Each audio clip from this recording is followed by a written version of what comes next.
Wine and Crime contains graphic and explicit content which may not be suitable for some listeners. Listener discretion is advised.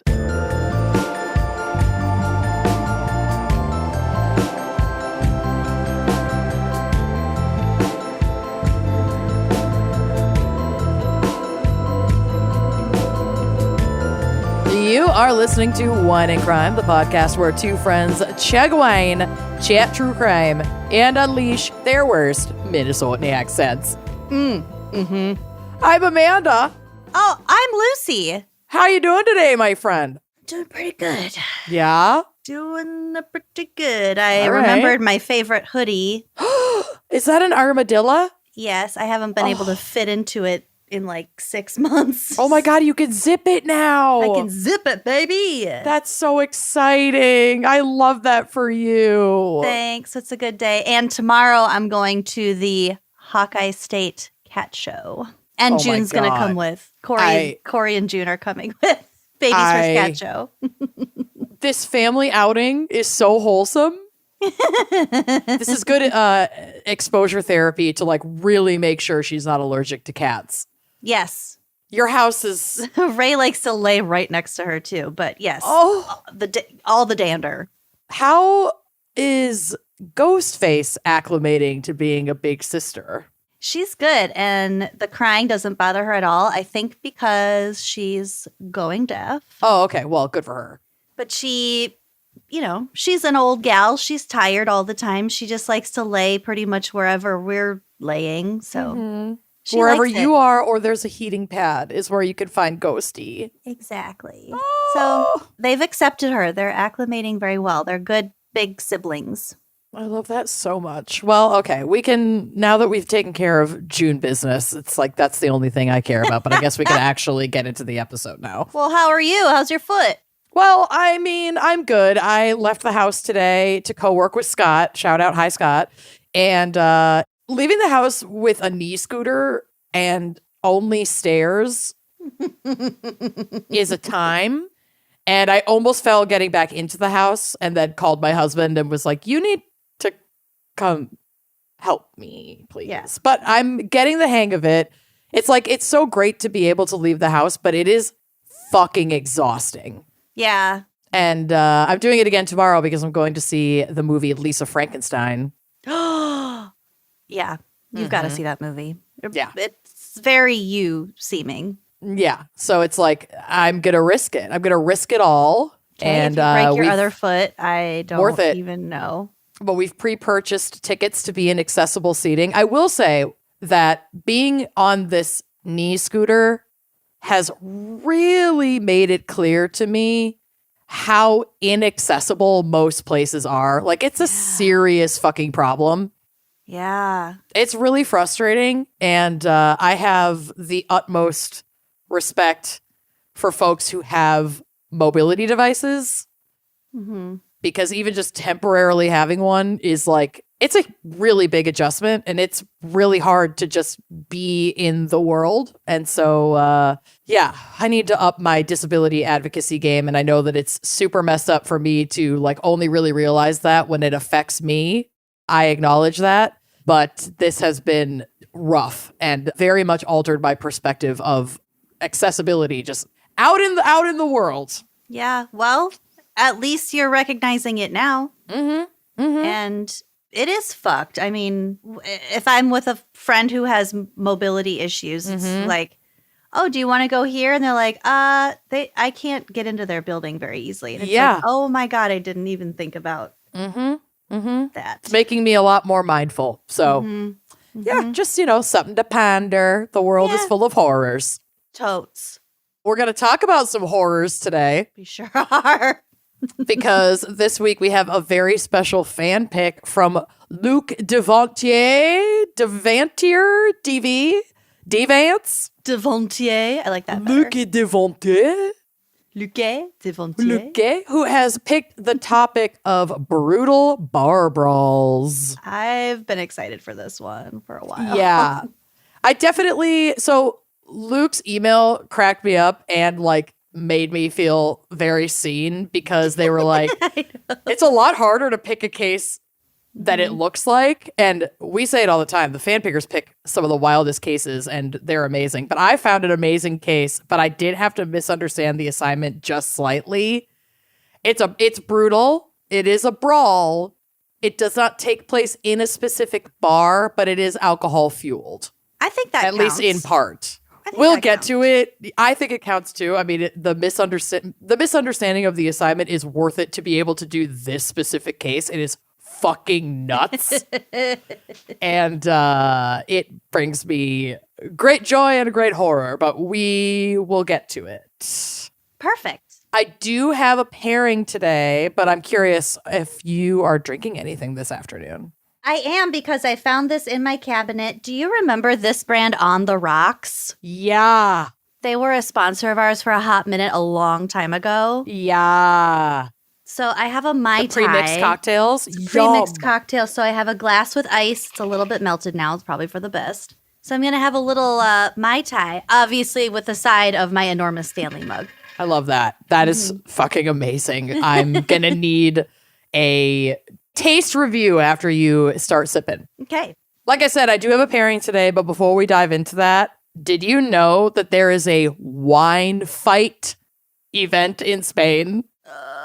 Fighting with wine?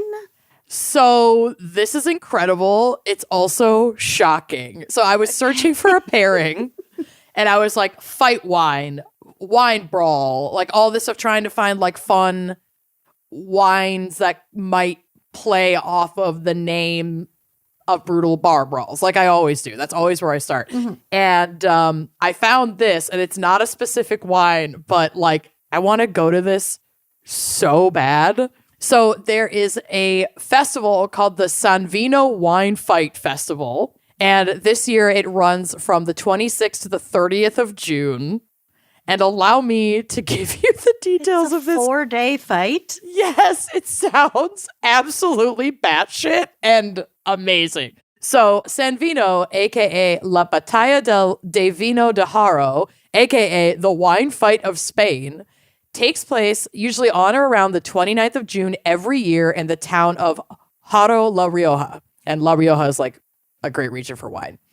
The fight goes down amongst some of the world's best red wines and among the vines of this like Rioja region. Like they will fight on the vineyards. Physical fighting. We'll get to it. Oh my God. Where for centuries now, locals and visitors alike have celebrated this tradition by throwing wine on each other. They don't hit each other. They throw wine on each other. And in the modern era, they use squirt guns, like super soakers. Oh my God. It's absolutely fucking incredible. It looks so fun.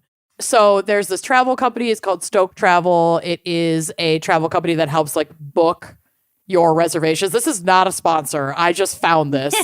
And so if you are interested in participating, you can go to stoketravel.com and check out the San Vino Wine Fight Festival. And they can like, you could do these all-inclusive packages that you can get into the wine fight. You can get accommodation. They have like €15 a day open beer, wine, and sangria bar, hot breakfast, bottomless mimosas every morning. Oh my God. That probably helps the... Yeah. There's a welcome local cheese and wine tasting on opening day. Oh my God. Parties throughout the event with like all of these local winemakers, and you get to visit local vineyards in the La Rioja countryside. It's kind of it's like a festival, like you're camping, like you have power stations and stuff available 24 hours a day. There's a DJ, there's music all day. Oh my God. The opening party is an all day DJ party. Like, why did I not do this for my fucking bachelorette? Yeah, no shit. Seriously. Next husband. Yeah, well, or vow renewal. Yeah. I'll do that. But it really does sound amazing. And so I just wanted to read a little bit about like how this started. This originated in a centuries-old land dispute between Haro and the neighboring Miranda de Ebro like regions. And over the years, this descended into the wine fight, where they, I guess, were throwing wine at each other. Like the history of the wine fight is that it was like like I said, a land dispute. And it started around the 13th century. And it was these two like families, I guess, were fighting over property lines. Okay. So they would duke it out. And then I guess it just became like a tradition. So it probably was at some point like physical fighting. It probably was. And then it just got watered down, so to speak. Yeah, I would imagine it started as like an actual legitimate fight between neighboring landowners, and then one won, I don't know who, and it was kind of laid to rest, but I think it just probably became like local legend, and now it's just like honored as this tradition that happens every year in this area. It reminds me of who are those two families in like Appalachia who like the McCalls? I don't know. I'm thinking of the guy who was pissed about his property line being like fucked with, and so he made like a wall out of cow poop on his farm. Yes. I think I covered that in GAC. Yes. I'm thinking of the two families. Some people are screaming at me right now, but I'm sure. Don't add us. Their feud was like such the stuff of local legends that now the remaining families have like an annual barbecue like together. Oh, that's cute. I also wanted to note that the wine being used in people's like buckets, water balloons, and squirt guns, it's not like waste. Well, it's not wasteful, I guess I should say, because what they use is wine waste. Like they only use wine that did not pass approval to be bottled. So it's not wine that like would have been sold and consumed anyway. And then basically all that happens is everything after it's done, everything is rinsed back down the mountain, like into the vineyards. And the actual use of this like wine waste runoff byproduct helps fertilize the vineyards that the new, yield is then growing in. So it's kind of a circle of life situation, and you don't have to like feel bad about it. Well, that's good. You're helping. Also, the families were the Hatfields and the McCoys. There it is. I Googled it because that was going to really bother me. I totally get it. I just uploaded a couple wine fight photos so you could get a feel of what the event kind of looks like if you want to check it out. But what I'm actually drinking today, I felt like this episode, for me personally, constituted beer. Like when I think of a bar brawl, I just think of like insufferable men drinking beer all day and then fighting over something fucking stupid like football. Mm-hmm. Which is basically what my case is, but replace football with something else extremely silly. Okay. I also had this in my fridge because, like I said earlier, leaving my house to get booze is a fucking hazard with my Klaubfuß. So I am drinking the Minnesota Gold Lager from 3rd Street Brewing. Love. I'm going to give you a little info about this beer, and something that makes Minnesota beer so good is like actually our water, and especially in Minneapolis, like we actually have really, really, really good water for brewing. So we, as Minnesotans and as beer makers over at 3rd Street Brewhouse, they like to see their water put to good use. That's why our brewers made Minnesota Gold, to see real Minnesota water brewed into a classic premium quality lager. This is just like a nice, light 4.9% ABV lager. It only has an IBU of 15. And IBU stands for like International Bitterness Unit. So this isn't going to be a super hot bomb, like really bitter. It's a pretty light and I'd say like more malty, kind of grainy beer. It's nice and golden in color. It uses sterling hops. And yeah, it just looks really delicious. This is available year round too. It's one of the 3rd Street Brewing staples. So it's obviously like an awesome summer beer, but beer knows no season. You can fucking drink it whenever the fuck you want. So I'm getting a nice crack with this Minnesota Gold Lager. Are you ready? Do you want to crack with me since you have a twist off? Yes, I do. All right, let's do it. 1, 2, 3. Oh, mine hardly made any sound. That's okay. Nice crack. Nice cracks. Oh yeah. Ooh, that smells nice. Look at that. Perfectly sized for our Plan Ahead Salt Your Dead rocks glass. Oh my God, cute. This tastes like cereal. I love it. Cheers. Oh, cheers to you. Before we dive into our background and psych, should we take a quick break and hear a word from our sponsors? Please. All right, let's do it. Life can be tough sometimes. It can get you down. It can knock you over. It can keep you from getting out of bed. It can just affect affect you in ways you maybe don't realize until it's happening. Yes. And then when it's happening, you're sort of like, oh, this is probably a good time for me to talk to a therapist. But then it's like, it's hard to move into action when you're in that space. It's like an added anxiety and stress. Yeah. I always think that it's harder to make appointments or like establish some kind of plan when I'm in crisis. And so it's always great to get started on your mental health care, even, maybe especially when you're not in crisis, so that when the inevitable crises of life arrive, because honey, they will, charmed or not, they're coming. You will have something in place. And Talkspace made it so easy to find a therapist that I loved. It's so convenient to meet online. I can do this at home where I'm the most comfortable. I can text, I can talk, I can video chat. It's just made a huge difference in my life, and it's very accessible. And I really like it. We all really like it. So with Talkspace, like Amanda said, you can sign up online and get a personalized match with a provider that's right for you, typically within 48 hours. If you don't feel like you vibe with that person, there is no weirdness about just shaking it up, finding someone new, again, within 48 hours. It's so fast. It is so convenient to have virtual sessions with your licensed therapist from the comfort of your home. Talkspace is secure and private, using the latest end-to-end bank-grade encryption technology to store client information and comply with the latest HIPAA regulations, so you don't have to be concerned about, the leaks, perceived anonymity of doing something online. It's not weird like that. They definitely have your back. They've got you covered. There is nothing to stress about. Talkspace is also affordable and in-network with most major insurers. That's just one less thing you have to worry about. Talkspace just makes it so easy. Heck yeah. And speaking of affordable, as a listener of this podcast, you'll get $80 off your first month with Talkspace when you go to Talkspace.com/gals. So to match with a licensed therapist today, go to Talkspace.com/gals to get $80 off your first month and show your support for the show. That's Talkspace.com/gals, and treat your brain. Trade it. So you may not be aware, I was pregnant recently, and one thing I didn't know about pregnancy is that it really affects your BO. It makes you reek. Yes. I smelled so gnarly. No.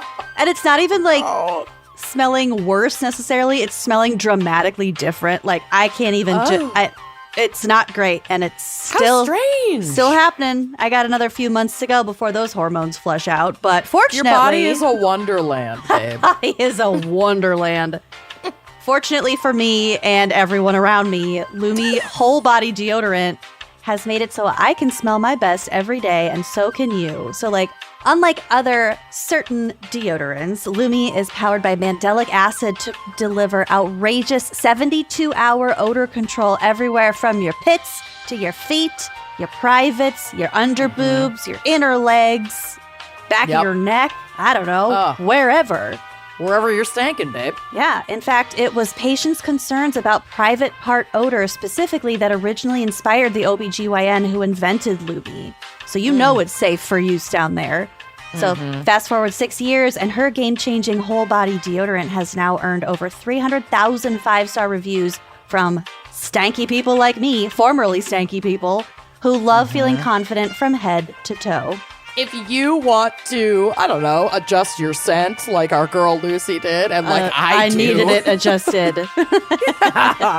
Get on this right now. We do have a special offer. New customers get $5 off Lumi starter pack with the code GALS5. That's GALS and the number 5 at LumiDeodorant.com. And honestly, this stuff is amazing. Like Lucy mentioned, it was created by an OBGYN who saw firsthand how normal BO was being misdiagnosed and mistreated, and was like, this isn't the way. We can handle this without thinking it's something egregious and super out of control, because it's not. And it's clinically proven to block odor all day and control odor for up to 72 hours. I sweat and get a little stanky at night. I'm like an overnight thermal disaster. And so I will even use a little bit of Lumi before bed, because it doesn't have baking soda or parabens or anything like that in it, and it's pH balanced for not only safe use under the arms, but safe use below the belt. So I feel comfortable putting it on even at night. And unlike traditional deodorants that try to mask odor with a fragrance, Lumi is formulated and powered by, like Lucy mentioned, the mandelic acid to stop odor before it starts. So it's sort of like a pre-odorant instead of a deodorant. Like it's keeping you from smelling in the first place. So you can also choose from a variety of fresh, bright scents. I am so into the toasted coconut one. Yeah. I love it. But then in like the spring, I like to switch to something a little bit more citric. So they have this clean tangerine that I really like. I also have not yet tried the lavender sage, but that is on my list because it just sounds delicious. Lumi's starter pack is perfect for new customers. It comes with a solid stick deodorant, cream tube deodorant, 2 free products of your choice. So like a mini body wash, or I highly recommend the deodorant wipes. Just stick them in your bag. The wipes are incredible. Great for travel. It also comes with free shipping. And as a special offer for our listeners, new customers get $5 off a Lumi starter pack with code GALS5 at lumideodorant.com. That equates to over 40% off your starter pack when you visit lumideodorant.com. That's Lume deodorant.com. And use code GALS5 and treat your stank. Treat it. Okay, so something I did not know until we partnered with Blueland is that, like, dish detergent and even laundry detergent, like those pods that you can get, which are very convenient and super chill, but they're actually, like, wrapped in plastic. Like, that film around the pods that dissolves has plastic that's ending up in our oceans, rivers, and soil. Oh, and eventually our bodies. Yeah, which contributes to the microplastics that go in our bodies. And we're eating / drinking like a credit card's worth of microplastics a week. And that makes my skin crawl. It's disgusting. I cannot. So Blueland set out to do something about it. They wanted to eliminate the need for single-use plastic in the products that we reach for the most to keep our homes, our dishes, our hands, our clothing clean. Tell us more, Lucy. Blueland is on a mission to eliminate single-use plastic by reinventing cleaning essentials to be better for you and the planet and our bodies with the same powerful clean that you're used to with very plastic-licious brands. So Blueland uses no single-use plastic in any component, from their bottles to their tablets and wrappers to the shipping. Their tablet packaging is fully compostable. It is. Blueland products are effective and affordable. They really do clean just as well as anything that you're used to using. Their dishwasher tablets are proven to perform on baked on, burnt on stains, so you don't even need like a rinse aid. I personally love their toilet tab, their toilet things. I'm obsessed with all of their products. We've been using their products for years now, and I haven't had to replace any of the bottles, any of the canisters for storage. Like, it's so easy. I'm obsessed. It's so much less expensive, too, when you're not buying a new bottle for everything. Every time, yeah. You can get even more savings by buying refills in bulk or setting up a subscription so it just shows up at your door. You don't even know you're about to run out, and then there's just more. It's great. Their subscriptions are customizable and convenient, so you never run out of your most used products.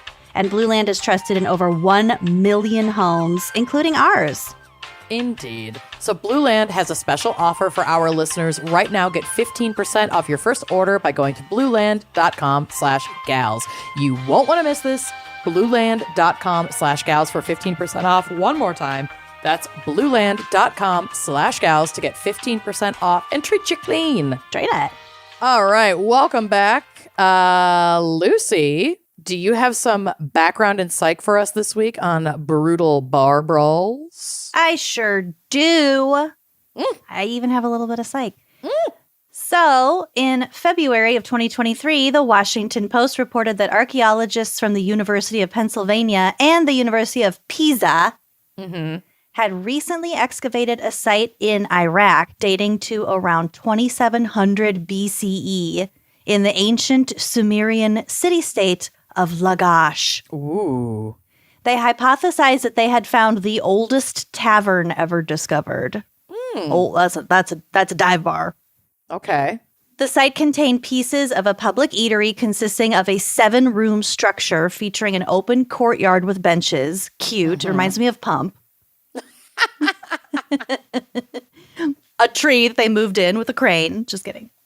A primitive refrigerator. So this device, it had like 2 bottomless clay jars that used evaporation to help cool perishable items inside. Mm-hmm. Isn't that cool? I think that's amazing. It's like, this is kind of your perfect bar. Yeah. And like the oldest fridge. Yeah, I love that. And a 10-foot wide mud brick oven probably had For pizza. Excellent pizzas. Right. Haggie's fucking pizzas. Yeah, Frozen pizzas. Totally. I can smell that. Yum. Yep. In another room, the team found a bunch of conical bowls. I thought you were going to say condoms. Conical condoms. Ish. That reminds me of hemipenes. I can't go there. I can't go back. That held ready-to-eat food and jars believed to have contained beer. So the reason why they think that is because some of the jars had clay stoppers with seals featuring government markings, indicating that some might have contained alcoholic beverages because the ancient Sumerians kept track of booze for tax and quality purposes. Got it. So that is the oldest bar that they have evidence of. That's cool. In the United States, the origins and customs of bars can be traced back to the colonial era. At the time, the most common term for a bar was a tavern. Yep. In 1797, people started using the term bar room, which was later shortened to bar. Got it. That it doesn't stop there. Ooh, it Etymology never nerds. does. The word saloon caught on in the 1840s and remained a crowd favorite term until Prohibition in 1920, probably because saloons were outlawed and they needed to come up with a different word for them. But a bar and a saloon are the same thing. It was just a different name for it. Yes. Okay. So, Prohibition, we got the term speakeasy. In July of 1871, in a New York Herald article, the term decorated dives was used in reference to bars where someone could get a cheap drink. Not clear to me what the decorated dives, what that was in reference to, besides a bar you could get a cheap drink. But that phrase was later shortened to dive bars. Oh, cute. I kind of thought dive bars were, well, like the first dive bar that I ever thought of as a dive bar was down a set of stairs. So that's where I thought the diving came in. Sure. I always just associate them with just being shitty, like kind of shitty and dirty. Rough. Yeah. Yeah. Which, yeah. But also, I guess originally it correlated to the actual price of the drinks, which then is extrapolated with like the, you know, the shittiness of the cheap environment. So now in the 21st century, many often use the terms tavern, lounge, and saloon, with the most common term being bar. But just because all of these terms are used interchangeably doesn't mean they mean exactly the same thing. So like some places such as Connecticut. I had been there. You have. My actual hometown. So Connecticut has a legal distinction between a bar and a tavern. A bar is a place where they can serve whatever you want, including hard liquor. And a bar or a bar room is a place where alcoholic drinks are served over a counter. In taverns, they may only serve beer, wine, cider, and then also food. And it's probably also a place where like a server goes and gets your beer and then brings it to your table, and not like you order it from a bar. This distinction makes getting a bar license more desirable, as they are generally projected to profit more than taverns. So there are some places like that where there's that legal distinction. But in terms of like definitions, they're pretty much all the same thing. According to, and this is a real thing, I really liked this page, the Arizona State University Center for Problem-Oriented Policing. Okay. So it was very... Pop. Yeah. ACU's Nice pop pop. page. Nice pop. The proliferation of bars in many communities has led to increases in assaults in and around bars. So for their purposes of this, well, the website that I was looking at, Right. the term bar refers to a licensed liquor establishment that sells alcohol primarily for consumption on the premises. So this includes nightclubs, pubs, taverns, lounges, social clubs, all that stuff. It's not just... And all that jazz. And all that jazz. So according to ASU Pop, there are various factors contributing to violence and aggression in bars, including, but not limited to, obviously, alcohol. Yep. A culture of drinking, the type of establishment, the concentration of bars in a certain area, what time the bars close, aggressive bouncers, discounted or just cheap drinks, staff continuing to serve drunk patrons, lighting. Oh, like the actual overhead and dark lighting of a bar. We do think we can get away with more in a shroud of like dim light. This didn't really go into that, but I think psychologically, yes. And there are also like a higher risk of misinterpreting social cues in a dark place. Thinking someone's like giving you an eye or gesturing at you, you might not even, okay, I didn't even think about that. And then alternatively, like you kind of said, people thinking they can get away with more because it's dark. One of the last bar fights I got into was actually How many bar fights have you been in? I haven't been in any like actual fisticuffs thrown bar fights, but I have come really close to throwing down in bars multiple times. Usually when our friend Andrea Graham is with us. It happened with her in Vegas once, and it happened with her. Yeah, not even over my bachelorette. We were so good. We were not throwing fisticuffs, but like the first time we went to Vegas together, someone on the street in Old Vegas like called her stupid or said for me to like get my stupid friend, and I like chased this guy into the street getting ready to fight him, and then my ex had to like pull me back. Anyway, because I was drunk and nobody fucks with my friends. But Andrea was also with me when I almost got into a bar fight when we were in Nashville for CrimeCon. Uh-huh. I don't know if you were there. You might have been there, but Andrea and I like went out to meet her family or something at a bar, and I was just walking in. It was hot, so I had like a tank top or some sort of sleeveless shirt on, and some like middle-aged fuck sitting at the bar did that thing that as a tattooed person, especially a tattooed woman, I hate so much, where someone will literally not even speak to you. He didn't say a word to me. He was drunk. I had already been drinking. We were drunk when we got there. And he grabbed my arm and started like touching my tattoos, like rubbing my arm and like quote unquote asking me about my tattoos. And I like look with your eyes, ripped my arm away and then grabbed the neck of his shirt and like pulled him in, like ready to fucking clock him in the face. And Andrea like pulled him, and some other guys popped up and like pushed this guy away because I was just screaming like, he fucking grabbed me, like just as I'm walking through. I was so pissed. Like I do not fuck with that shit. I almost clocked some guy at a show once because I thought he was grabbing my purse. It was like this older man, but he was actually just like grabbing a bench that was next to me for his wife, and I felt so bad. I was like, I'm sorry, I saw you like lean down and I thought you were grabbing my bag. But I'm really quick to grab the collar of somebody's jacket and just be like, what the fuck are you doing? You've got a short fuse. I don't think I've seen shit? this side of you. Don't fucking touch me. Don't take my shit. Yeah.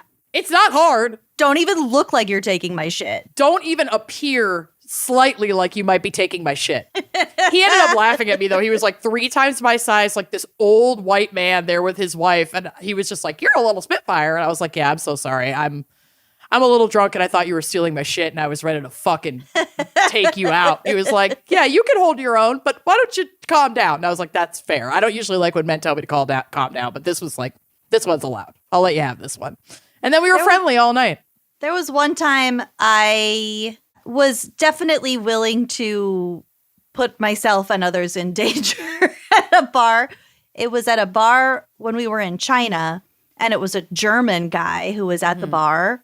And in China, at the bars, they give you like a fruit plate a lot of places, like just cut up watermelon and grapes and stuff. Oh, I want that. That was pretty great.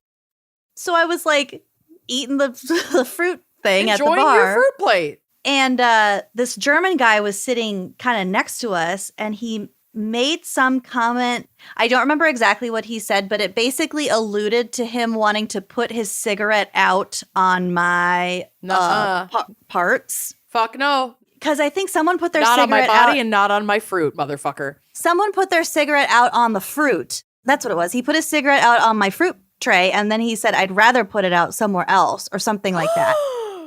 Ew. And beat Corey, the shit out of that guy. And Corey stood up and he's like, what the fuck did you just say? And I pushed Corey back down in his chair, and I got between them, and I put my finger on this guy's like clavicle, and I was like poking him really hard, like back into his bar stool. You get out of here, you big bully. I was like, who the fuck do you think you're talking to? You do not talk to women like that. Good for you.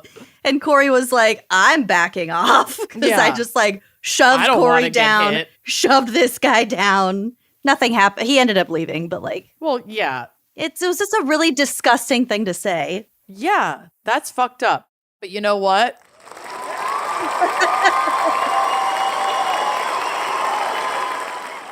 Thank you. Thank you. Thank you. Yeah. Yeah. Another time I was in Ames, Iowa at Iowa State, and I was with my friend at some mac and cheese after hours, like mac and cheese place. Fucking yum. Really, really good. Or maybe it was a pizza place and they had mac and cheese pizza. That's what it was. Delicious all of either that way. Sounds good. Yeah. And we were sitting in a booth, and I overheard some guys in the booth behind me joking about raping a girl. What? And I went around to the booth behind me, and I was like, oh, what are you guys chatting about? Because I heard what you were talking about, and they started to kind of like be like, oh, whatever, mind your own business, can't take a joke, whatever thing. And I may or may not have put my hands on a guy's throat and kind of pushed him down a little bit, but it's like those two creepy old guys that were behind us at the Waffle House on our road trip with the merch. Oh my God, I don't even remember that. what they were talking about specifically, but they just kept trying to talk to us, and it's like the crack of dawn. It's like 9 a.m. Yeah. And we are not having it. We've been driving for days. It's they like, kept can you talking just about leave me alone? Your hair and your tattoos and your nose piercing. Always. And we're just like, can you? Always. I get At that the I'm time, a spectacle. It was 2022, but yeah. Grow up. So old grow man. up. Anyway, violence is never the answer, but some men need to learn how to behave. Some faces deserve to be punched. There, I said it. Okay, anyway, back to violence at bars. Oh, right. Okay, so the lighting, we talked about the lighting. Here's the reasoning according to the Pop article. Recognizing that attractiveness, and not physical attractiveness, but like attractiveness of the establishment, is highly subjective. If making a place obviously unattractive, poorly maintained, and dimly lit signals to patrons that the owners and managers have similarly low standards for behavior and that they will likely tolerate aggression and violence. That makes so much sense. Yep. So bars themselves are rife with potential weapons as well. Quote, patrons can use bottles, glasses, pool cues, heavy ashtrays, those the big, thick glass ones, and bar furniture as weapons. The more available and dangerous these items are, the more likely they will cause serious injury during fights and assaults. Got it. There's also a correlation between establishments with quote-unquote good music as defined by the patrons. So probably like whatever type of bar, like if it's a country bar, they want their country music, whatever. So there's a correlation between good music and hostility. So if a bar plays good music that its patrons enjoy, it's a lot less likely that there will be aggression. That makes sense. Unless it's like mosh pit type shit, but you're not really moshing in like a bar size venue. No. But I guess in some punk venues you are, but whatever. People just stay entertained, they stay content and pleased, and it's less likely that people will get into fights. Also kind of brought to mind like, the classic scene where the stranger comes into the bar and puts a quarter in the jukebox and plays something ridiculous, and everybody else like gets pissed at him right away. Goes nuts. Like what I put on Earth Intruders at a bar with a bunch of straight guys, and it's just foghorns for 20 minutes after Bjork screams for a while. What? I wonder how many What? bar fights I've started by putting that on and just leaving. Later. Put in a $10 bill. Play it on repeat. Just We've put definitely repeat. done that. That's like me and my sister and our friend Doug's like favorite thing to do when we're in Boston. It's find a bar with the touch tunes and put on Earth Intruders over and over again. You know, you can pay a certain amount to just override the queue. Of course I know, honey. I have done it. I have the Touch Tunes app. I sometimes will do it to bars like in Across other the states. street. In other states. Wow. Yeah, I have a lot of Touch Tunes credits, you guys. Oh my God, no wonder you If you're started wondering- so many bar fights. If you're wondering why I struggle so much with my finances, it's because of my Touch Tunes addiction. I've I noticed need help. that about you. Yes, Yeah. you are always the first one to the touch tunes. Always. The second I walk into a bar, if I see one, and I'm always looking for one, I will gay gasp. Be like, a Touch Tunes. And it's like, I'm fucking gone. If you don't know where I am, bitch is at the Touch Tunes. Possibly the one in another state. Yeah, she got 'em. Quick, locate all the touch tunes in the area. I've got a map with like red string. Where's the closest touch tunes? I need a Touch Tunes. You're stressed out. You've had a bad day. Just gotta find a touch tunes. I just gotta find a Touch Tunes and everything will be okay. Got the shakes from a touch tunes. I am not well, you guys. No. Not even a little bit. No, not even. Okay, good music. Also, a competitive atmosphere contributes to like macho behaviors. So places with pool tables, dartboards, or like a bar that has contests, especially ones that involve competitive drinking, Sure. tend to have more violent incidents. There is a bar in Des Moines, and I know this is not unique to Des Moines, but Okay. they have dildo races. Do I want to know? They're not actually dildos, they're vibrators, because the point is for them to vibrate down a lane, and the first one to vibrate across the finish line wins. Sure. Okay. I don't know that would cause many fights because it's too stupid, but as far as bar competitions go, that's the first thing that came to mind, unfortunately. Okay. I think that bar closed. Okay, moving on. According to the study, Behavioral Indicators of Motives for Barroom Aggression, implications for preventing bar violence, there are 4 types of motives for aggressive acts. So the first one is gaining compliance, like stay in your lane, buddy. Yeah. Second is expressing grievances / restoring justice, Okay. vengeance, revenge. Got it. Third one is obtaining a favorable social identity. So, for example, asserting or defending your identity. And the last one is pursuing fun and excitement. According to this research, compliance-motivated aggression typically involves unwanted social interactions. So, compliance-motivated would be you. The guy grabbed your arm Yep. and you grabbed him. Don't fucking touch me. Stay in your lane. Follow the rules. That could also be third-party interventions, so the guys around him standing up and grabbing him away from you, or staff rule enforcement if a bouncer came and pulled him away or whatever. Sure. Perceived wrongdoings typically evoke grievance motives, so the revenge thing. Yep. Social identity motives, so like pride, for example, are usually seen among male patrons and staff. Okay. Lastly, aggression motivated by fun or excitement is usually low stakes, like banter, like, you know, 2 friends fucking around. They Right. just start shoving each other. Most bar brawls start on the dance floor, Oh, here we go. according to the study referenced Don't from. dance with my woman. Yeah. Did you touch my ass? Yes. The study referenced from the Drug and Alcohol Review Journal, the findings suggest that roughly 20% of the most harmful incidents in bars take place on the dance floor itself. Also, that's like there's just the most empty space. Empty space, but also it's like empty space, but also close quarters, because if the dance floor is like really bumping, Yeah. then like, yeah, there's a lot of room to push and shove, but like you're all on top of each other, and then some things can be misconstrued. You could accidentally catch an elbow, a step on the foot while dancing. Someone could, touch a butt, touch a boob. Yep. cop a feel, whether intentionally or on, on by accident. Mm-hmm. And then things just spiral. Yes. So yeah, fuck. 20%. That's high. Won't keep me off the dance floor. I know it would never keep me off the dance floor. I'd do it with my scooter, my knee scooter.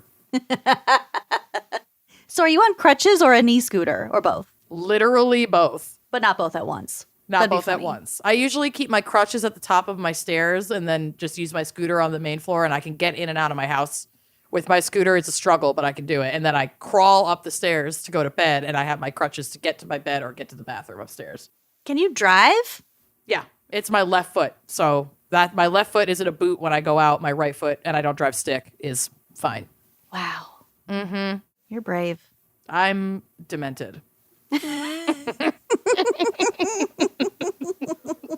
If we're being honest. I'm demented. Yep. Okay, so 20% on the dance floor. Another 13% of other incidents takes place near the dance floor. So the dance floor is your red zone. Evacuate the dance floor. I'm infected by the sound. Mm-hmm. The second most common location for bad behavior was at or near the bar itself. Which, how many other places are there in a bar? I don't know. Right. If you get in a bar fight, you can face some serious charges. Oh, yeah. This varies Assault from state. is not just the seasoning, babes. No. Mm-mm. So these charges vary from state to state, but overall you could face disorderly intoxication, disorderly conduct, aggravated battery, and in extreme cases, manslaughter.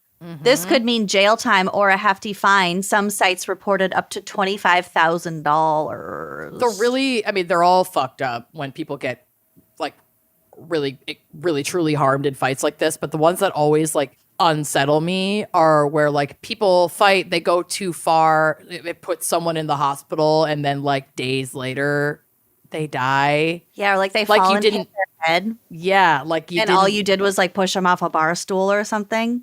Which that's bad. Don't fucking do that. But No. our bodies are more fragile than we ever think, and especially than we think when we're drunk. The only reason I'm fucking puffing up my chest at dudes at a bar is because I'm drunk. And I just assume I'm invincible. I mean, this was also much more in my late 20s, early 30s, which isn't that long ago. But I have gotten more tame since COVID really changed me. Let me just tell you, I don't want to touch anyone, even to fight with them. Yeah, but even to fight with them, we're I gotta fragile sanitize beings. my knuckles. Seriously, ugh, I don't want to get COVID from you. I don't even know that I've seen that many bar fights. It's interesting in a concept, and of course I would think I'd want to watch one, but the few times that I've seen men be violent with each other, it's scary and it's off-putting, it's disturbing, and I don't like it. I've seen them on the street. I've never seen a fight in a bar, but if I go out to rip a cig with the homies, that's where the real action is, man. Let me tell you. Yeah, I feel like it's in the parking lot or there's outside. nothing like a drunk late night camel crush and just two yahoos fucking railing on each other by a car. That is a tale as old as time. Yep. Okay, so I want to close this out by this little part that I just found it really humorous. Okay. Amazing. I love this. You might recall I have definitely cited this website before.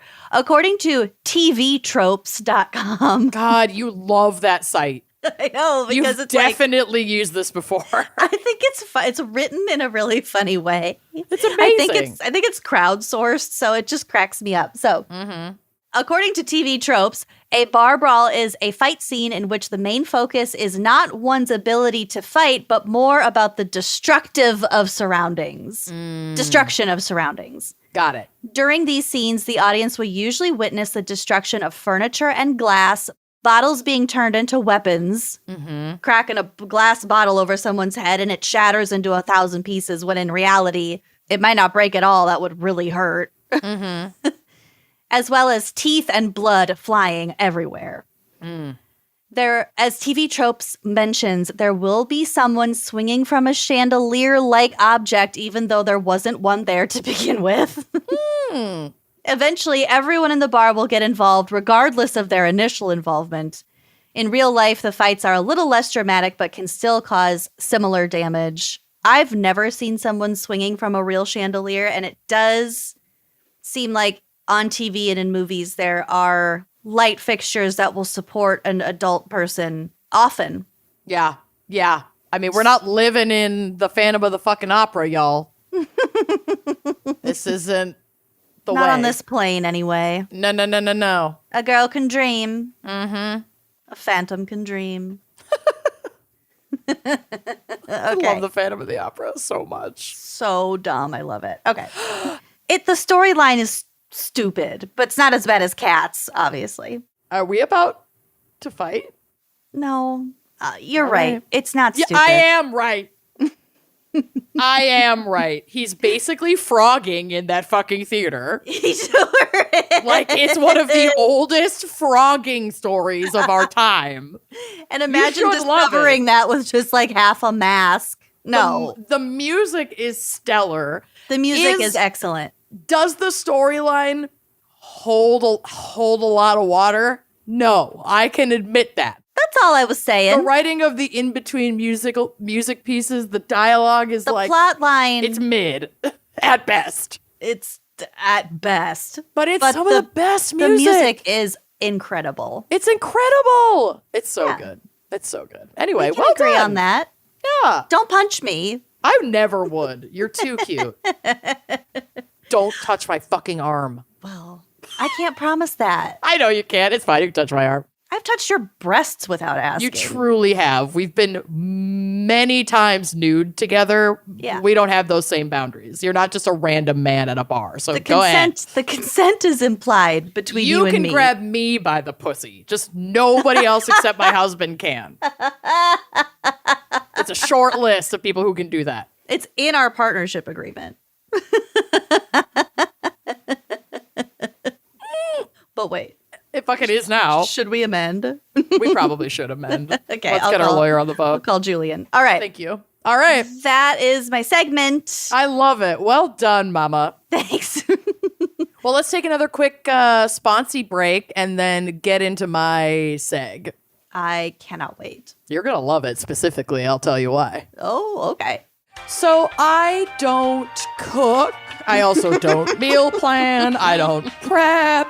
But I do answer the call if someone in the neighborhood especially is like, hey, do you want to do dinner? Do you want to come over? Do you want to do that? We're going to potluck. Who wants to bring this? Who wants to bring that? And then I'm like, oh my gosh, I only have nothing in my, oh wait, I've got wild grain in the freezer. I'll bring the fresh baked bread and I will look like a fully formed human woman who plans ahead for things. It's a great illusion. It is truly upholding my illusion in the neighborhood as like the bread lady. I'm obsessed with it. So wild grain just helps make our meals easier. I mean, for example, in the last 24 hours, I've had not one, but 2 wild grain products. One I ate literally 40 minutes ago, 2 croissants. They were absolutely delicious. It was just a little like mid-afternoon snack to go with a mid-afternoon coffee. But last night, it was getting kind of late. We hadn't eaten dinner yet. Bill's just wandering into the kitchen and we have all this like beautiful pasta from wild grain in the freezer, and he whipped up this lovely spaghetti with pasta that tasted like he had made it from scratch 20 seconds ago, but he didn't. He pulled it out of the freezer ready to cook, and we had dinner ready in seconds flat. It was unbelievable. I love the treasure chest that is every single wild grain box. Mm-hmm. So wild grain is the first ever bake from frozen subscription box for sourdough breads, fresh pastas, and artisanal pastries. I always have to mention their chocolate chip cookies. Oh my God. Oh, they're so good. So good. Each item. Sorry, I just got really upset because I was so excited about those chocolate chips. Understandable. Yeah. Every item bakes from frozen in 25 minutes or less. There's no thawing required. So if you're just like, oh my God, I'm starving, any wild grain thing you're going to have before you know it.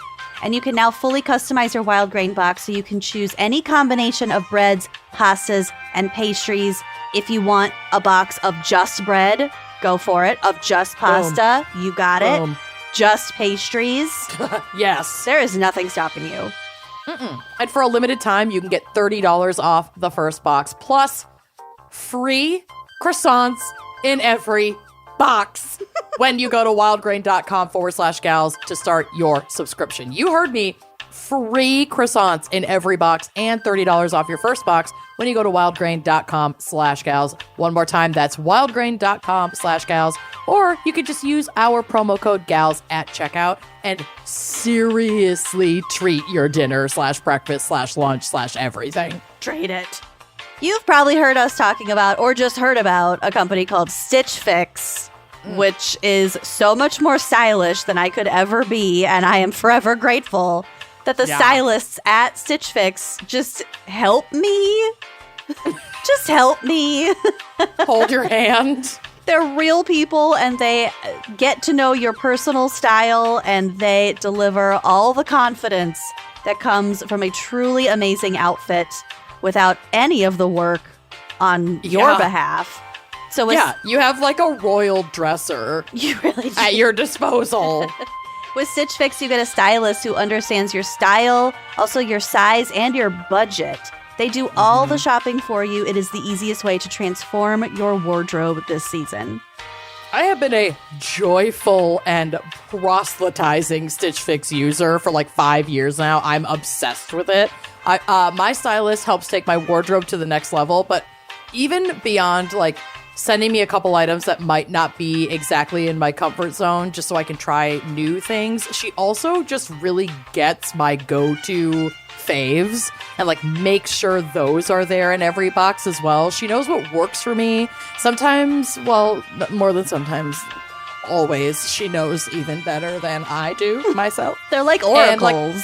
They are like oracles. And like I said, she helps me discover new things about my style. It's like my stylish bestie is shopping for me, my royal dresser. Mm-hmm.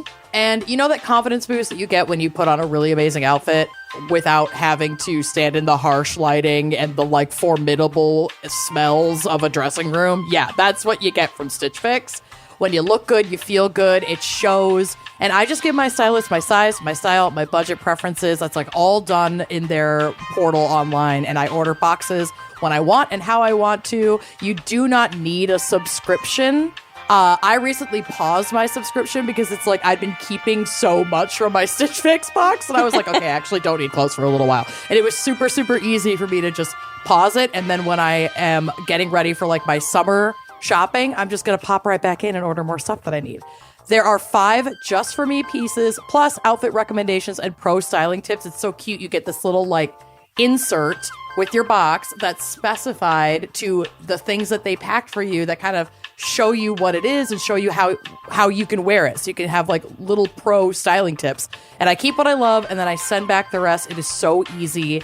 And my stylist sends personalized pieces and the fit is flawless. I have kept every single pair of jeans, denim.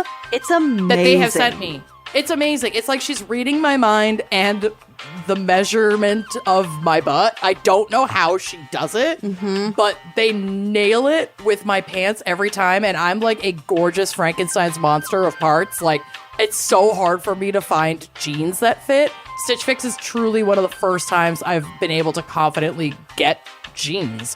And Stitch Fix makes it all so easy. I get the outfits that make me look and feel really good. I don't have to do the shopping. And if you don't love something, you send it back. They have a bag that's already prepaid for you. Shipping, returns, and exchanges are always free. It could not be easier. Style that makes you feel as good as you look. Get started today at stitchfix.com/gals. That's stitchfix.com/gals. One more time, stitchfix.com/gals. And treat your wardrobe. Trina, you know what I never look forward to? The spring forward daylight savings time. No, it's awful. It's awful, and it's only 1 hour, but I am wrecked. Every year I am wrecked. I don't know why this happens to me, and I feel like as I get older, that transition gets harder. And I mean, for you, now you got a baby. Yeah. Throwing off that routine by an hour is going to feel tough. Yes. you know? And so I need something that's going to help me with that transition. And I know we get really excited to have that extra hour of light in the evening again, but like that first few mornings after the springing forward, it's like I have a hangover. I don't know why it gets me so hard.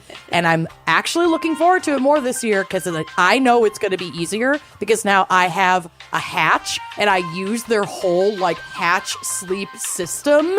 It's a game changer. It really is. Hatch can help you choose sleep, prioritize healthy habits, and make the time change transition seamless and enjoyable.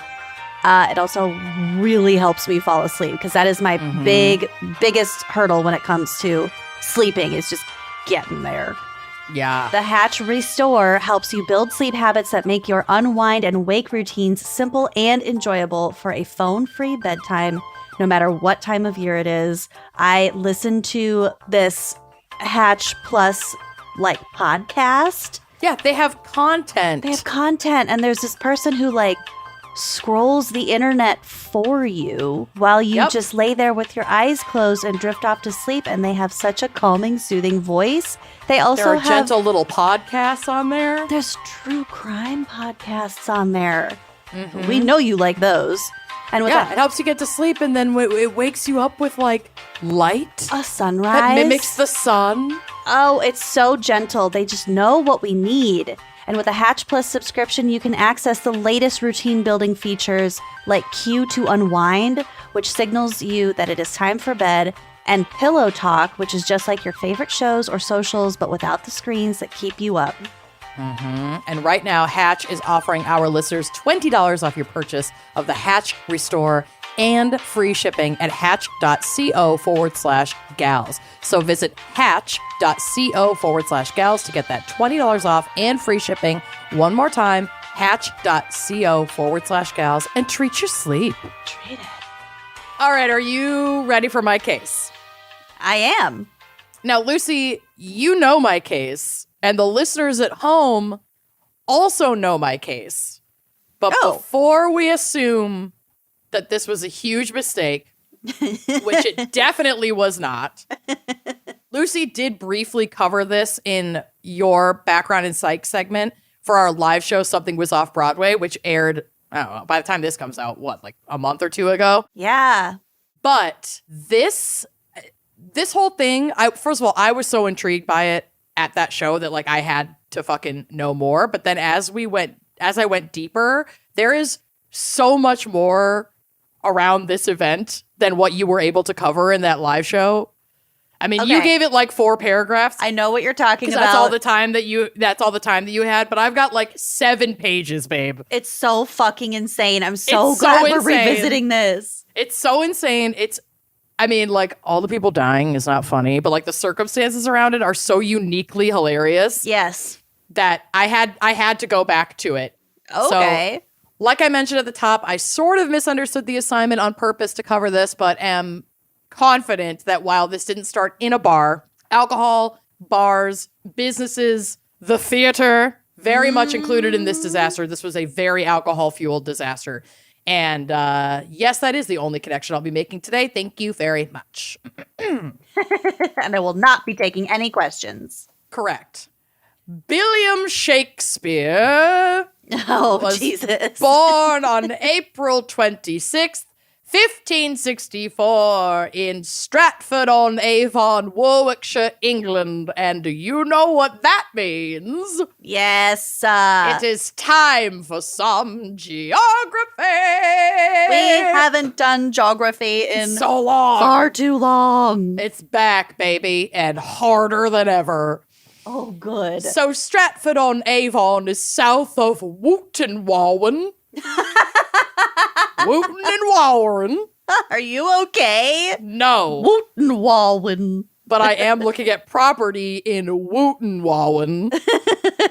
East of Cock Bevington. Sick. West of Biggleswade. Which you only can say shimmering your boobies, I think. Totally. And north of Lower Swell, which I find very relatable right now with my fucking foot. But to each their own Lower Swell. Sick. He died in the same town at the age of 52, leaving a legacy of 38 plays, 154 sonnets, 2 long narrative poems, and several other poems that some people cared about. Fun fact, little Willie filled his lady fair with his festering seed at the tender age of 18. Jesus. She, however, was 26 and named Anne Hathaway. Stop. That's his wife's actual name. Oh my God. And she was Mrs. 8 years Shakespeare. older than him? Yes. Shakespeare's Anne wife. Hathaway. Oh my And I God, did put a photo of didn't Anne know that. Hathaway on the drive, but it's anyone's guess at home which Anne Hathaway I uploaded. You know which one. Yeah. In the eyes of the law, he was not of marrying age, and they had to get special permission. And, since she was out of wedlock preggers, the whole thing was a big scandal, but they did end up getting married. Many years after Shakespeare's death, on the eve of May 10th, 1849, the Astor Place Opera House was putting on a production of child husband William's darkest work, Macbeth. Macbeth.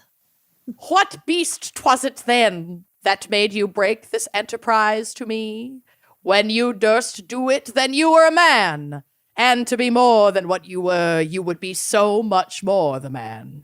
Nor time nor place did then adhere, and yet you would make both. They have made themselves, and that their fitness now does unmake you. I have given suck, and know how tender 'tis to love the babe that milks me.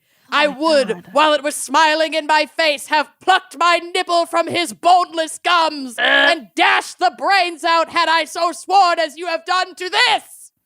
Wow. So spoketh Lady Macbeth.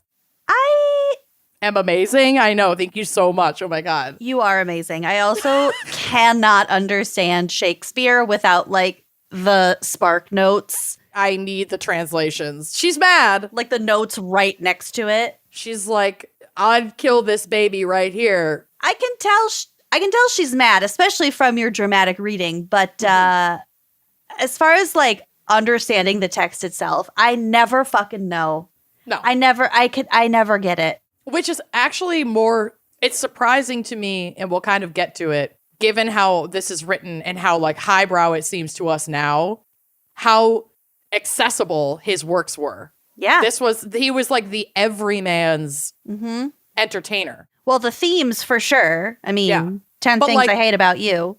Yeah, people understood this language and really fucking connected to it, and we'll get to it. Yeah. It's dramatic for sure. Yeah, it's very dramatic. By the end of the night of this beloved show, somewhere in the ballpark of 21 to 32 people were dead. It's a big ballpark. I know. I love that they aren't sure within 10 dead people just how many, but it's probably due to the incredibly shoddy record keeping in 1800 New York City, but that's a topic for another episode entirely. I mean, multiple people could have just been buried in the mud of the streets. Mud, their rubble, which we'll get to it, God only knows. So 120 others were seriously injured, and this event would have some serious ramifications for law enforcement going forward.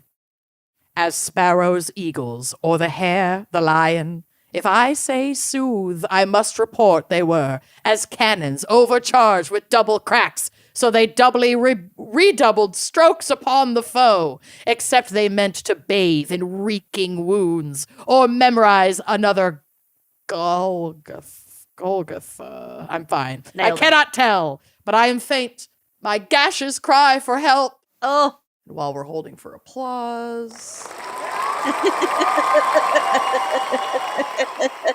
Thank you so much. Thank My you. gashes cry for help too. My gash is always crying for help.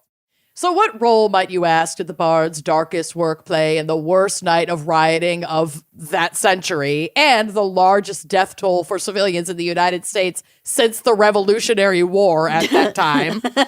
Jesus Christ. Yeah. Was it a feud between an American and British actor at competing playhouses? Was there a really good Black Friday sale? Or was it good old-fashioned American racism and capitalism? The wealthy in the country pitting the poor and disenfranchised against immigrants? Why not all of the above? 'Twas all of that. Was it a good Black Friday sale? Except the Black Friday sale. It might have happened on a Friday. I don't know. But so to back up and get context for the time. The Great Famine, which is like also kind of unfortunately cutely called the potato famine, but there was nothing cute about this, began in 1845, and it was triggered by an insanely nasty blight that decimated the single crop dependent nation of Ireland and would go on to be responsible for upwards of 1 million deaths. I mean, this was devastating. So, I mean, are you going to say what the crops failed, right? Yes. And so that meant people weren't eating. Correct. And basically, like in Ireland at the time, at least, it was a like monoculture of agriculture. Mm-hmm. So they were heavily reliant on the potato, and that was essentially their only crop. And then something came through that like fucked with this crop, and that's like decimated the only food source that they had. And like these monocultures are a pretty dangerous thing in nature, and like as are the practices of absentee landlords in this case, specifically with like land being seized from the Irish and given to the Scottish, the Welsh, the English people who didn't actually live in Ireland. And so when the food shortage started and the crops are going, the crops that were still decent were being shipped out of the country to the Scottish, Welsh, and English, and the people that were growing the crops, the Irish, didn't have access to their own food source that was like shrinking and shrinking and shrinking and shrinking. Ugh. So the famine was really fucking bad. It was bad. So this decimating famine led to an influx of immigration to the States, and New York City was, as decreed by Our Lady Liberty, the chief destination for the hungry, the poor, the huddled masses. Mm-hmm. However, when they got there, the locals got super pissed and burned the welcome mats because it was like, we live here. Okay. And this, a lot of people, white people love to talk about like racism against the Irish. That's a whole fucking can of worms. And I know there was indentured servitude, which is not the fucking same as chattel slavery. But like this was more, I would say, like a xenophobia, anti-immigration thing that then culminated in the Irish being deemed like a lesser race, a lesser class of people. And so it was very serious. Mm-hmm. And like, I hear ya. But just, it's not exactly the same thing. Yeah, correct. So let's just keep that in mind. So the situation was a serious powder keg of resentment. The Irish blamed the English for shitty land practices that led to the famine. And folks in the States hated immigrants, and all these boundary disputes and economic tensions between Britain and the United States led to a streak of Anglophobic sentiment in America. And some of it we still cling tightly to today, just the phobic, the general phobic part of all of that. Yeah. Mm-hmm. Both of the poor groups did find common ground. So like the angry Americans and the disenfranchised and then, essentially kicked out Irish did find some common ground against the wealthy. And the term Brit had become a sort of shorthand for aristocrats. But the wealthy absolutely controlled the police as well. So essentially, if you've seen Gangs of New York, that's like what's happening around the time that this brawl went down. It's that. It also reminded me these are all the factors that kind of started that whole Gangs of New York type thing. It also reminded me of, and I don't know that this is the exact same time period. What's it called? The HBO show. The Gilded Age? Oh, I don't know. I haven't watched that. Okay, never mind. But yes. I'm blowing this for you. I'm sorry. I'm usually so good about TV shows. Gangs of New York is a truly scary movie, I think. It's terrifying. And it that was going down. That was some real shit. Dirty, ratty clothes and top hats and Cameron Diaz. It's shocking. The petticoat. Yeah. Yeah. Everything's just dirty. There's just fires going every couple blocks, it's just it was a filthy time. Yeah. So that's like the background to set the stage, pun intended, for this whole scenario. There's an influx of immigrants. There's general anti-Anglo sentiment. There's a huge death toll because of this brawl over maybe the stupidest possible flashpoint in American history, which was who was the best Shakespearean actor? The American Edwin Forrest or the British-born William Macready? This is what 30 people died over. Yeah. I can't. So the people of the Victorian era had very little by way of choices for streaming services or games on their phones. That's so sad. This was it. to fill the intense soul-crushing boredom and distract from how generally stinky everything, everywhere, and everyone was. They got seriously invested in the careers of theater actors, like literally on the same level now as how we, and I don't mean you and me, I mean like the royal we, care about like sports ball and fucking Taylor Swift. Okay. Like this was in the press. This was everywhere. Everyone was talking about this all over the country. Yep. All over and the they country? were talking all like everywhere. They were talking about this in Britain. Like, oh my God. This was a big thing. Theaters were seen as places for people to not just watch, but to also participate, which meant shouting at the actors, shouting about like class and politics at one another in the theater, just like fighting. These were just regular practices, and theater riots were not at all uncommon. These people are also all wasted most of the time because they pregame.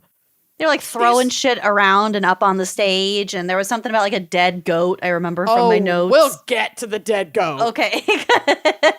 And just like in general, as a former theater kid, this sounds like a goddamn nightmare. Like I can't wrap my head around why a theater goer would do this, because like the people up on stage are talking, so I get to talk too. Like, what the fuck? Trying to remember your lines for fucking Shakespeare. Shakespeare? Yeah. I mean, like, obviously there are shows like our own live shows where it can work and it can be really fun and is like often encouraged by us. But we don't rehearse every detail, every aspect, every sonnet, every musical number for months. We got our notes in front of us on our fucking computers. Literally, to have people scream and yell at not just you, but also each other about things that are like not even necessarily pertinent to the content on the stage. They're just mad about shit. Oh my God. I don't do that shit. If you're ever compelled to participate and you have not been invited to participate, I'm thinking like stand up. They don't want to be fucking heckled. Unless they're inviting you to heckle them, don't fucking heckle. Just laugh at their jokes and have a nice time. And it's not about you. Laugh. It's not fucking about you. Who cares? Just fuck you. Just fuck you. Anyway. Spoken by a true entertainer. Yeah, fuck you. It's not about you. Fuck you. She'll punch you. I'm ready to get canceled. Oh, fuck everything. So Shakespeare these days, like we were saying earlier, is on like the hoity-toityer end of media. But in the Victorian era, it went from popular to just idolized by fucking everybody. The one thing the rich and the middle class and the poor all had in common was that they fucking loved Shakespeare. This like cannot be overstated. Can't even understand it. They could. They connected with all of these themes and with the language. We can't fucking understand it, but like they got it. Unless Julia Stiles is saying it, I don't understand it. No, correct. Ralph Waldo Emerson once wrote, quote, "Beings on other planets probably call the Earth Shakespeare." That's how insanely seriously people took this shit. So when an actor named Edwin Forrest became the first American to gain major success playing Shakespearean roles, he developed a rabid fan base. Like the first Swiftie ever was Edwin Forrest. Dang. Yeah. So Edwin Forrest, quote, gave forceful, histrionic, and masculine performances, whatever the fuck that means. But apparently it was seen that this way of acting, this like loud, aggressive way of performing Shakespeare in particular, did cater more to the lower classes. And so it brought in a lot of new theater goers that maybe weren't interested in going before. And those new theater goers of this like lower class in New York specifically loved the audience participation, the shouting, the heckling. But more than that, this like macho, hyper confident style that Forrest was using was held up as an example of like, look, we can Shakespeare better than the Brits. Listen to how loud that guy is. Like, he's amazing. Yeah. So this is our brand. This is American. This is American Shakespeare. So there was this like weird patriotism that was wrapped up in Edwin Forrest's performances. It was like a battle cry of cultural independence at a super healthy level of importance to place on a guy playing make-believe up on a stage. Like, there's no way he goes off the deep end and does anything shady. Oh, no. No. So Edwin Forrest and William Macready's rivalry, again, Forrest is the American, Macready is the Brit, started in maybe the dumbest way for a fight to start that I have ever fucking heard. This was during a performance of William Tell, and Macready is supposed to break an arrow, but the stage manager didn't prep his like breakaway arrow, and so he had to break one of his own good arrows from his quiver and was super pissed because A, apparently he brought his own arrows from home, which like that's ridiculous. B, it was a really fucking nice arrow. Like I cannot get this arrow in America, and like I can't get wood nice enough to make this arrow in America. Calm down Your about country your arrow. sucks. Oh, he was losing it about his fucking arrow. So this event alone nearly started a riot in the theater because it happened during a performance. Oh my God. And I was hope he complaining. pitched his fit like on He stage. did. He did. And people in the audience were pissed. Like, what are you trying to say about our fucking American wood, you British fuck? Like, they were pissed that he was like coming after the quality of an American product by American. I can't get arrows like this over here. I can't get your wood here. Your wood sucks. I hate it. It's not about the arrow. Oh, it's not about the arrow. It's about the wood. Oh my God. James Kennedy. Read between the lines. James Kennedy as William Macready would be incredible casting. Totally. I can't. It's not about the wood. It's not about the arrow. I can't even get the wood here. Read between the lines. Oh. So after this incident, Macready was sort of on the outs with like American wood-loving audiences. Like they canceled him. They were like, Burn you that talk shit about our bridge. wood. Yeah, you're fucking done, Macready. You're a wood with a mustache. You're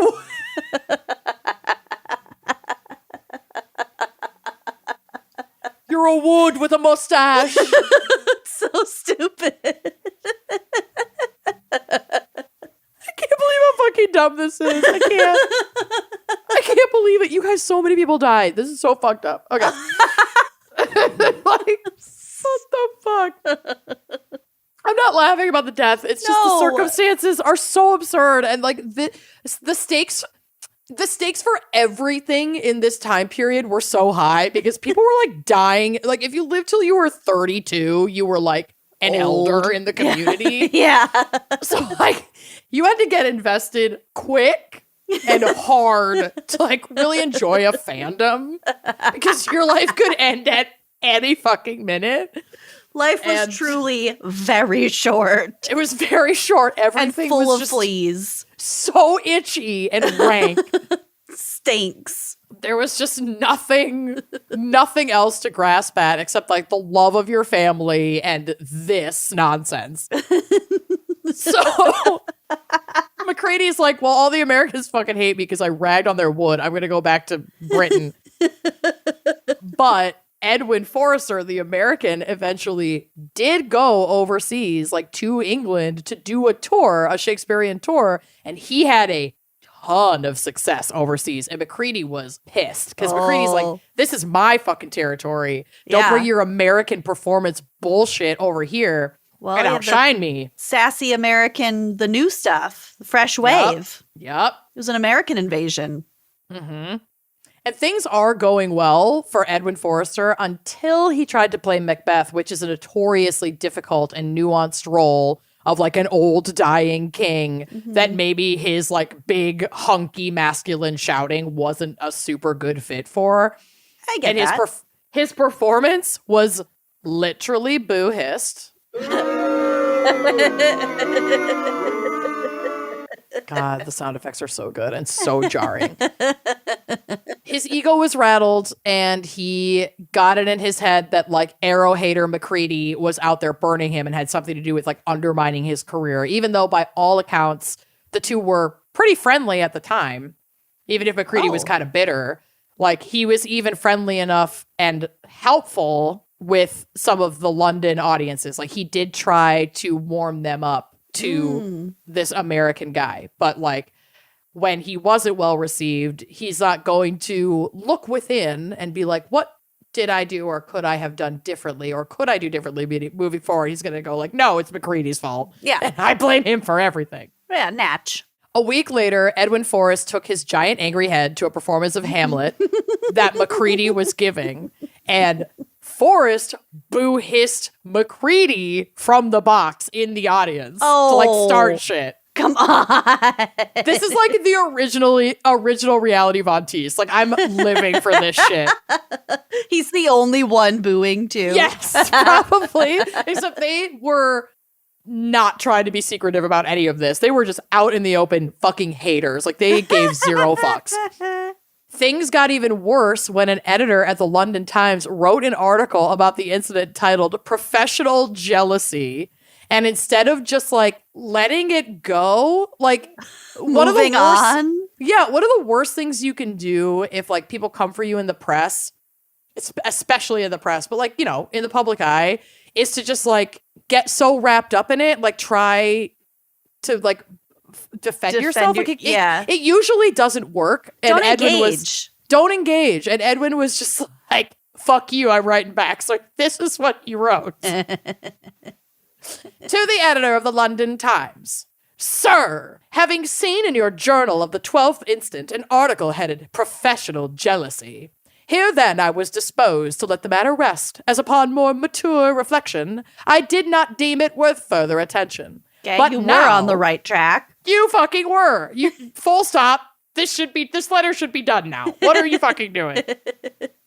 But now, as the matter has assumed a questionable shape by the appearance of the article in your journal, I feel called upon, although reluctantly, to answer it. Always listen to your instincts. If something in your gut is saying, don't engage, listen to it. This guy's a fucking Looney Tune. Yeah. There are two legitimate modes of evincing approbation and disapprobation in the theater.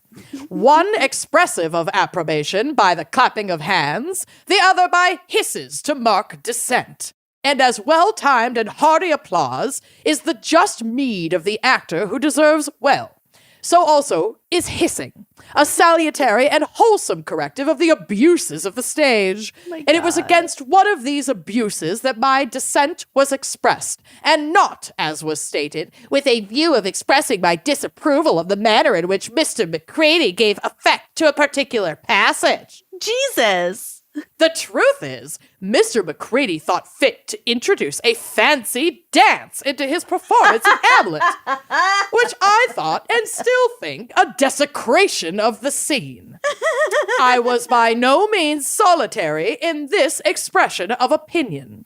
That a man may manifest his pleasure or displeasure after the recognized mode, according to the best of his judgment, actuated by proper motives and for justifiable ends, is a right which until now I have never once heard questioned, and I contend that right extends equally to an actor in his capacity as a spectator. The writer of the article has carefully omitted to notice the fact that I warmly applauded several points of Mr. McCready's performance. It was the fancy dance. The fancy dance got me. I was just fucked up by the dance, you guys. That's it. I was overtaken by the fancy dance. And more than once, I regretted that the audience did not second me in so doing.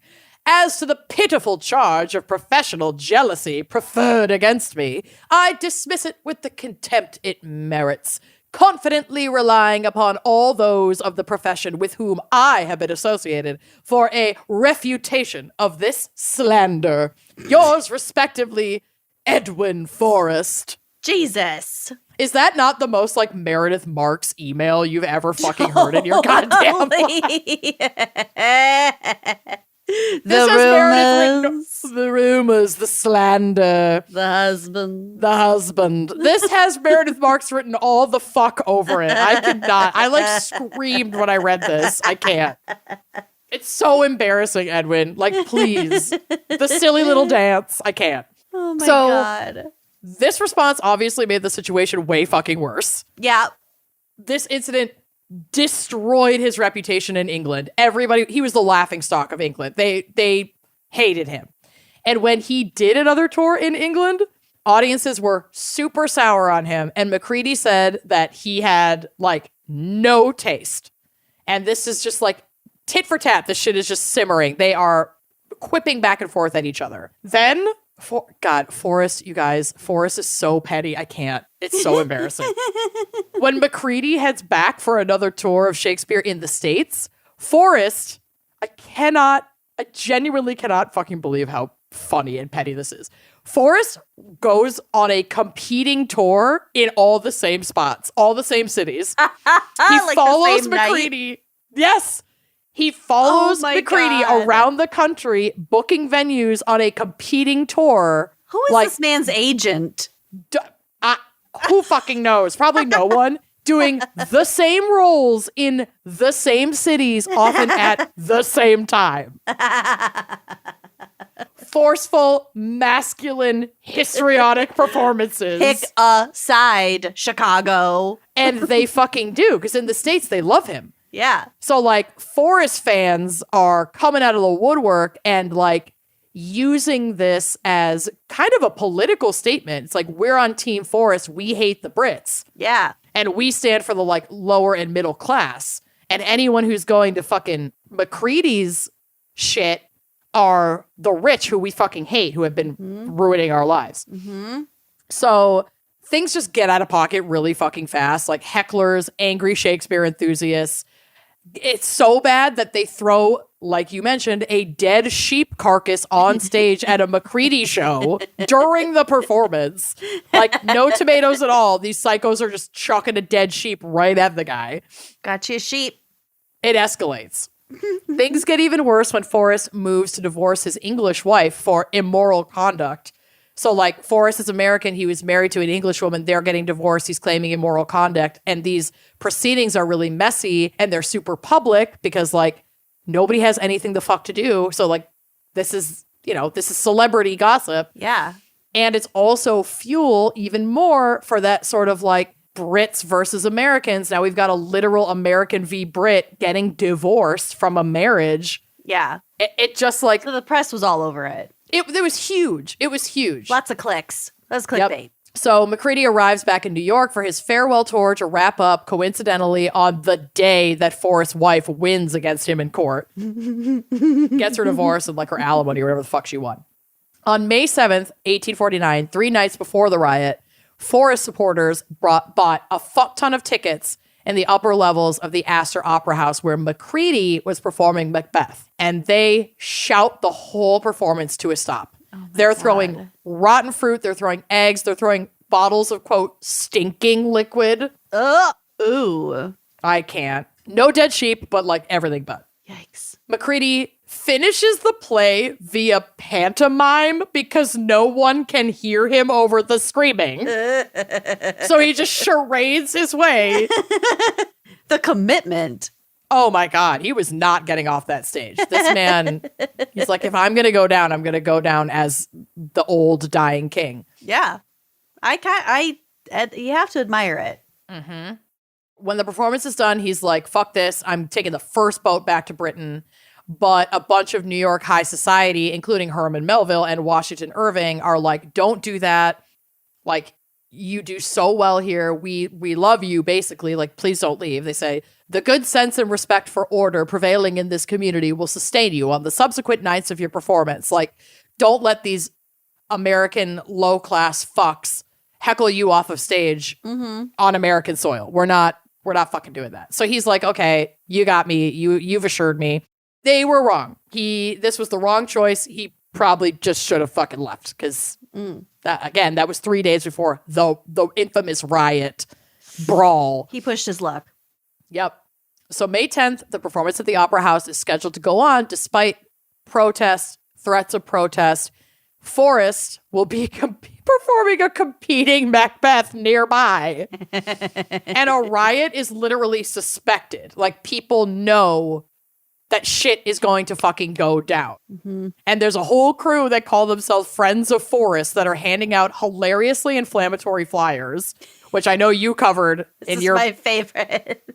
They're so stupid. They're so stupid and over the top. So they read, "Working men, shall Americans or English rule in this city? English aristocratic opera house. Then in tiny print below. Tiny, like this is huge print on all a flyer. caps. All caps, massive. Then in Impact font. Teeny tiny print it says, we advocate no violence, but the free expression of opinion to all public men. Then again, it's like the tiny little disclaimer. We advocate no violence, but the free expression of opinion to all public men. Void in Ontario. Void in Ontario.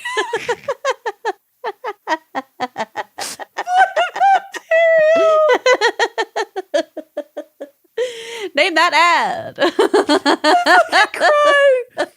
Oh my God, that's so fucking funny. Yes, literally. Literally that. And then underneath again, working men, free men, stand by your lawful rights. Like, to come heckle this British actor. So, oh my God, you guys, it's so dumb. It's so dumb. The May 10th performance of Macbeth, both of them begin close by, but not in the same theater. Remember, Macready is in the Palace Opera. They're like across the street. They're basically across the street from each other. In a horrible bit of coincidence, it just so happened that nearby a sewer was being constructed on 4th Avenue, which meant that cobblestone streets had been all torn up, and there were piles of thousands and thousands of cobblestones loose, just lying around. Conveniently, palm-sized. Yep. Literal ammunition for a riot. Please throw me. Yep. These made excellent missiles when the protests turned into riots. God. Police and supporters of Macready, because remember, the wealthy own the cops. The wealthy love Macready. And so they're teamed up. Mm-hmm. They are barraged by big-ass, perfectly hand-sized rocks and running battles with the police. Like, God. It is war in the fucking streets. Yeah. Really violent. Really violent. Really fucking violent. The first round of rioters are arrested and put into a room in the theater. But shortly after that, the smell of smoke starts drifting through the theater, and it was discovered later that they had collected a bundle of wood shavings. I guess our American wood was good enough for fucking this. And lit it with a gas lamp to like get themselves out. So they just lit a fire in a room by the theater. Now there's fire inside, threatening thousands of people in the theater. They're surrounded outside by rioters throwing rocks. So who lit the fire inside the theater? Some of the people that had been grabbed by the cops, the rioters, and like detained in there. So they were like insurgents in the rich people theater.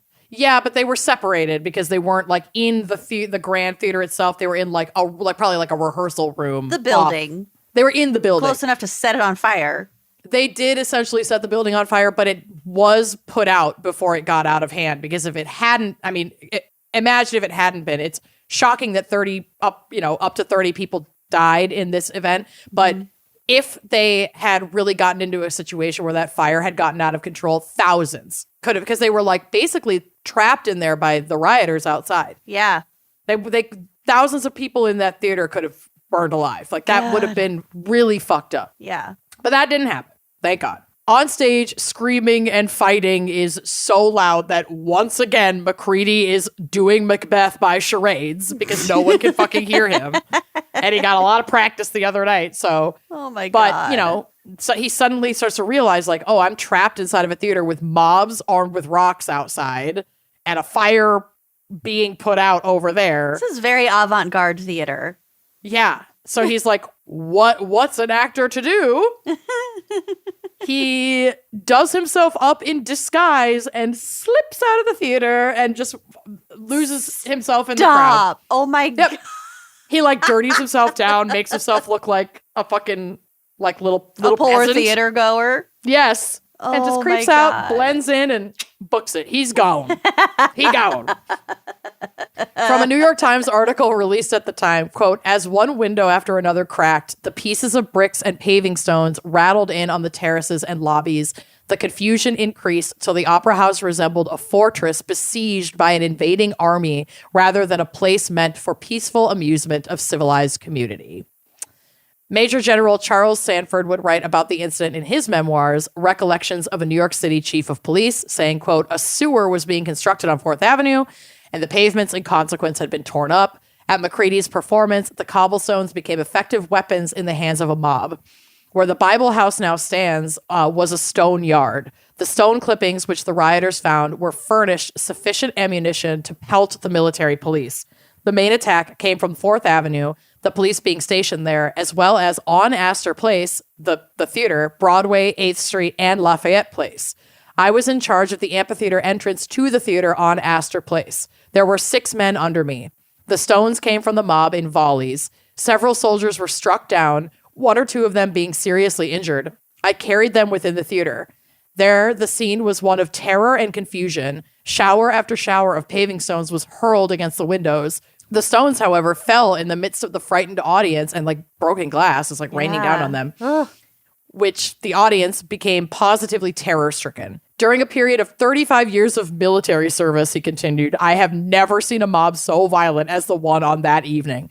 I never before had occasion to give the order to fire. Mm-hmm. So shooting he gave the order on the mob. Yeah, he gave the order for the police to open fire on the mob, and they did pretty indiscriminately. God, that's so scary. So fucking terrifying. So from another newspaper article that was written at the time, quote, in the midst of the firing, one of the Harlem Railroad cars stopped in the vicinity for the purpose of allowing an elderly gentleman to get out. Oh my God. As soon as he had put his foot on the step in the act of descending, he was pierced by a musket ball and fell dead. It found that he was shot through the heart. He had nothing to do with it. He was just getting off a train. Just getting off a train, getting off a streetcar. Oh. And then the article goes on to describe the scene at like the local hospital where people were being taken. Oh, God. Quote, the next victim was a poor Irish woman named Bridget Fagan. We found her lying on a mattress on the floor of one of the female wards with a frightful gunshot wound in her right knee. Her husband was on his knees beside her. They had gone out together after he had returned from his daily labor to purchase a few shirts and were returning to their humble home when unfortunately they passed directly in range of the fire of the military. So like a lot of innocent people that were not part of this at all were either killed or seriously injured. Jesus Christ. So McCready, who snuck out of the city disguised, I guess he was disguised as a soldier, which I think is actually like higher risk because the mob might come for you. But if they had decided to open fire, then and he looks like a mobster, you know, a member of the lower class mob, as they would call it, then he could have gotten shot. Yeah, maybe he chose that route because it was just like a free pass to kind of go Get wherever out. he needed to go. Then ditch your costume and be on with it. Yeah, or maybe that was the only available costume in the dressing room. Maybe. That's very, very true. He did reflect that he was hysterical, quote, with regret and remorse that his appearance had led to so many deaths. Public opinion was all over the place, like as would be expected. I mean, some people were incensed at him and other people just like felt awful. Everyone agreed that the mayor of New York really fucked up and should have seen it coming because people were talking about this leading up to it. There were flyers. There were fucking flyers for recruitment. They had already had an incident with the dead sheep 3 nights before. Yeah. They should have shut down the performance. Period. Full stop. They knew. They fucking knew. Ugh. They fucking knew. And we know they knew because they had deployed military force to keep the riot from happening. Like there was some police presence already there in anticipation of this on the night of. Yes. They added a bunch of militia soldiers, but apparently it just like wasn't enough people for crowd control, you know, as they would say. So from a contemporary paper, they did a piece on this. They said, quote, throughout the day, rumors were abundant that a riotous organization of the most formidable character was in progress and that a still more bloody scene than that of the preceding night might be anticipated. It was said that firearms had been purchased and obtained in large quantities by persons riotously disposed. Ooh. So they knew it would be violent. Yeah. Almost all of the dead were working class. Many of them, like I said, were innocent bystanders caught in the volleys of gunfire. The dead were laid out to be combed through and claimed by loved ones the next day. You just had to come down. You heard this happened. Pick up You're like, your shit. brother's body. Yep, my so-and-so was there. I better go check the pile. Oh, my God. I can't. The next night, a large group gathered crying for revenge against the authorities that had caused the casualties, and another fracas broke out, though the authorities got the upper hand and quelled it quickly this time, but a young boy was killed. What? Another person was killed the next day? Yeah, like a kid in that melee, that back and forth. Good God. Yep. They need to get it under control. Seriously. Eventually they fucking did, but this was a lot. Like we said, between 22 and 31 rioters were killed and 48 were wounded. 50 to 70 policemen were injured. And of the militia, 141 were injured. Edwin Forrest and William McCready stayed successful actors. Nothing launches your career like 31 dead. Any press is good press. Yep. Edwin Forrest retired to a castle mansion by the Hudson River. This incident marked a fork in the road between the working class and the wealthy and what they did for entertainment. The fancy people got to keep theater, and the poor gravitated to vaudeville. As for the Astor Place Opera House, which just wanted to do opera but had to resort to doing Shakespeare because it was so popular and they had the most seats, they were like, we don't even want to do Macbeth, and now all of our fucking windows are busted in when all we really wanted to do was sing in German. Leave us fucking alone. I can't. Dress in Viking helmets. What do we do with all these helmets now? Back off. But it was now known as the Massacre Opera House. And was itself the final fatality in this messy night at the theater. They ended up having to close. They couldn't survive all of this. The Massacre House. That's not great press. Not an easy nickname to overcome. Nope. Well, I'm really glad that you dove back into this. I know it was long. I know it was a lot. And I know that you had already kind of dipped your toes in it, but it's just the whole story is so bonkers. Yeah. You gave a lot more historical context to it, which I appreciate. We had to come back to it. We had to. So thank you for introducing that to me. Yeah. And then volleying it over for me to take up an hour and a half fucking talking about it. It's a big ass brawl. Yeah. She's a big brawl. She big. Well, thank you to Luca Devantier for this suggestion. I hope that we did it justice. And we did our best. After this, I am on my way to go meet some friends at a dive bar, and hopefully I don't get into any trouble. Please let me know if you do, and I'll come pay your bail. I've never seen a fight there, but I've heard your local spot is pretty chill. I would be pretty shocked. I've heard about fights there, people fighting in the back parking lot. Sure. Punching someone off of a bar stool. I'm not naming names, although I do know the names. You could. You have names. I've got names. Well, just, yeah. Keep them to yourself, McCready. My lips are sealed. Forrest. Well, thank you for listening, and we will see you next week. Bye-bye. Thanks for listening to Wine and Crime. Our cover art is by Kala Yip. Music by Phil Young and Corey Wendell. Editing by Jonathan Camp. Our production manager is Andrea Gardner. For photos and sources, check out our blog at wineandcrimepodcast.com. You can follow us on all the socials at Wine and Crime Pod. If you have questions, answers, or recommendations to share, email us at wineandcrimepodcast@gmail.com. Episodes are available on Apple Podcasts, Spotify, wherever you get your podcasts. If you like the show, please rate, review, and subscribe on Apple Podcasts. It is the best way to spread the word. If you'd like to show your support and get access to all sorts of wine-fueled bonus content, visit our Patreon page. Cheers!